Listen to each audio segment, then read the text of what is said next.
खुलुमबाय आंनि मुलुगनां BodoNews चेनेल रादाब नायनो मोजां मोनग्रा बिथांमोननिसिम गोजोन फुंबिलिनि बयनिसिमबो गाहाम हामलायनाय जासिहरनाय जाबाय। आसा खालामो नोंथांमोनहा इसोरनि अननायाव गासैबो मोजाङै दं। नोंथांनि थाखाय आं गोदान रादाब लाना फैलायबाय।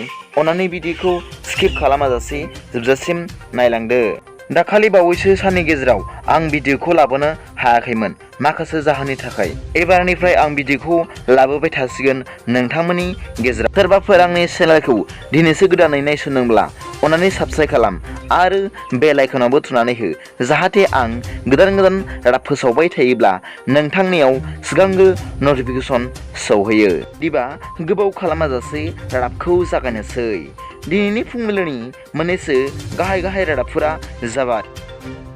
सेथियाव दं आसाम पन्चायत एन्ड रुरेल डेभेलपनि मन्थ्रि मानगोनां रन्जित दास बिथाङा फोरमायनाय बादिब्ला आसामनि सा 12,000 रान्दिफोरनो बोहैथि 2022 मायथाइनि सेप्तेम्बर दाननि 17 अक्ट'आव 25,000 राङारि मदद हरगोन।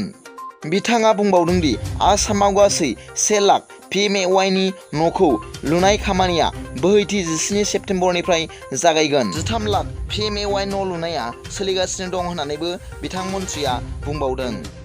नैथियाव दं दासान्दि आसाम सरकारनि एन्टि कारापसन टीमा गोबां आयेन बेरेखा खामानिजों लोब्बा थानाय बिबानगिरिफोरखौ हमनाय खामानिफोरा सोलिगासिनो थानाय समावनो बिटिआरनि सिङाव थानाय तामुलपुर जिल्लानि सासे एसिस्टेन्ट साब इन्सपेक्टर गपाला दाहाल बिथांखौ मैया आयेन बेरेखा दायगोनां सुबुंखौ गारि सालायदिंनो गनायथि होनानै आयेन बेरेखा रां लानायनि दायाव हमनो हादों होनना रादाबनिफ्राय मिथिनो मोन्दों। थामथियाव दं क'क्राझार जिल्लानि सिङाव थानाय सेरफांगुरि नाराबारियाव सासे KLOनि सोद्रोमा हिसाबै सन्देह खालामजानाय दुथांखौ आसाम पुलिसा हमनो हादों होनना रादाबनिफ्राय मिथिनो मोन्दों। बे हमजानाय सुबुङा नाराबारिनि सुनिल मण्डल मुंनि सासे सुबुंनाव रां दाबि खालामफैदोंमोन होनना रादाबनिफ्राय मिथिनो मोन्दों। मख'नो गोनांदि बे हमजानाय सुबुंखौ थांनाय जुन दाननि 4 अक्ट'आव बे सेरफांगुरि नाराबारियावनो बे फिसा फालांगिरि सुनिल मण्डलनि नखराव गुलि गावलुंनाय जाथायाव लोब्बा गोनां सासे दुथां सुबुं होनना सन्देह खालामनाय जादों होननानै रादाबफोराव फोरमायदों। ब्रैथियाव दं गसाइगाव महकुमानि सिङाव थानाय सिमलताबु आउटपस्टनि पुलिस बिफाना गोख्रों सिग्रोमनायाव गोबां बिबांनि ड्राग्स हमदों। हमनो मोननाय ड्राग्सनि बेसेना 3 कौटि जागोन होनना रादाबाव फोरमायदों। मख'नो गोनांदि ड्राग्स लांखोमानाय गारिया WB74Z5016 नम्बरनि होनना रादाबाव फोरमायदों। बाथियाव दं दासान्दि सोलिगासिनो दं ड्राग्स आरो गान्जा फालांगिफोरखौ हमनाय।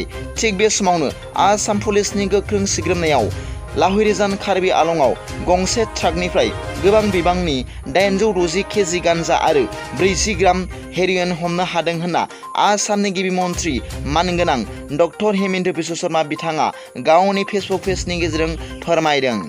टप फुंबिलिनि मोननैसो रादाबफोरा दा बेखिनिल'मोन।